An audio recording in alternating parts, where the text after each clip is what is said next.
సినిమాల్లో ఆయన విలన్ కావచ్చు, కానీ రియల్ లైఫ్లో మాత్రం హీరో అంటూ సోనూ సూద్కి ప్రజలు జేజేలు పలుకుతున్నారు. మొన్నటి వరకు దేశవ్యాప్తంగా ప్రముఖంగా వినిపించిన సోనూ సూద్ పేరు తెలుగు రాష్ట్రాల్లో మారుమోగుతోంది. చిత్తూరు జిల్లా మదనపల్లి రైతు నాగేశ్వరరావు తన ఇద్దరు కూతుళ్లతో పొలం దున్నుతూ కష్టపడుతున్న వీడియో సోషల్ మీడియాలో చూసి చలించిపోయిన సోనూ సూద్ గంటల వ్యవధిలోనే ఆ ఇంటికి ట్రాక్టర్ పంపి తన ఉదారతను చాటుకున్నారు. దీంతో రియల్ లైఫ్ విలన్ను సోనూ సూద్ని రియల్ లైఫ్ హీరోగా అభివర్ణిస్తూ ప్రజలు జేజేలు పలుకుతున్నారు. ఇదే సందర్భంలో సోనూ సూద్ స్థాయిలోనూ అనేక మంది వలస కార్మికులకు కరోనా కష్టం నుంచి ఆదుకున్న ప్రకాష్ రాజ్ ఆసక్తికరమైన కామెంట్స్ చేశారు. సోనూ సూద్ సాయం పట్ల ప్రశంసలు కురిపించారు. సోనూ సూద్ నిజమైన హీరో. అతను రియల్ లైఫ్లో విలన్ కానీ రియల్ లైఫ్లో హీరో. ఆయనది ఎంతో అద్భుతమైన వ్యక్తిత్వం. ఎంతో మందికి ప్రత్యక్షంగాను పరోక్షంగాను సాయం చేసి దాతృత్వాన్ని చాటుకున్నారు. నీ నా అనే భేదం లేకుండా ఆపదలో ఉన్న ప్రతి ఒక్కరికి సాయం చేస్తున్నారు.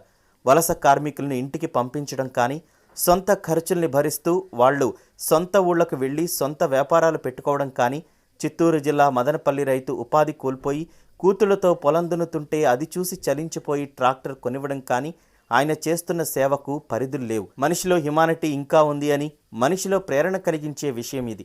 ఇలాంటివి చూసైనా 10 మందికి సాయం చేయాలని ఇంకొంతమంది ముందుకు వస్తారు. సోనూ సూద్ ఏదో ఆశించి అయితే ఇలాంటివి చేస్తున్నారని అనుకోవడం లేదు. కేవలం 10 మందికి ప్రేరణగా నిలవడానికి చేస్తున్నారు. ఆయనలా ఇంకా చాలామంది చేస్తున్నారు. ఇంకొంతమంది ముందుకు రావాలి. నా వరకు వస్తే ప్రకాష్ రాజ్ కరోనా కాలంలో ఎంతో చేశారని అంటున్నారు. కానీ చెప్పని పేర్లు చాలా ఉన్నాయి. హ్యాపీ డేస్ దర్శకుడు శేఖర్ కమ్ములా ఫోన్ చేసి, సార్, కరోనా బాధితులకు నేను ఏదో చేయాలనుకుంటున్నాను, కానీ నా వల్ల కాదు. నేను కొంత డబ్బు పంపిస్తా, మీరు చేయండి అని అన్నారు. శ్రీనాథ్ అనే బిల్డర్, త్రినాథ్ అనే డైరెక్టర్, రెడ్డి అనే మరో వ్యక్తి ఇలా చాలామంది నాకు డబ్బులు పంపించారు. సాయం చేయాలని చాలామందికి ఉంటుంది.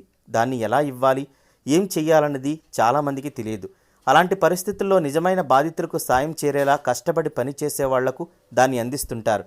డబ్బు ఉండి ఇవ్వడం వేరు, కానీ రాత్రి పగలు సాయం కోసం కష్టపడడం లాంటిది నిజంగానే ఇన్స్పైరింగ్. ఇప్పుడు సోనూ సూద్ అదే చేస్తున్నారు. ఎవరో అడుగుతారు, సాయం చేయాలని వెయిట్ చేయడం లేదు. అడగలేని సిగ్గుతో చాలామంది ఉన్నారు. అలాంటి వాళ్ళు మన చుట్టూనే ఉంటారు. వాళ్ళకి సాయం చేయడం పెద్ద కష్టం కాదు. మంచి మనసుతో అడుగు ముందుకు వేస్తే మరికొంతమంది మన వెనక నడుస్తారు. సోనూ సూద్ సాధ్యం కాదు అనుకున్న పనులను కూడా చేసి చూపిస్తున్నారంటూ ప్రకాష్ రాజ్ ప్రశంసలు కురిపించారు.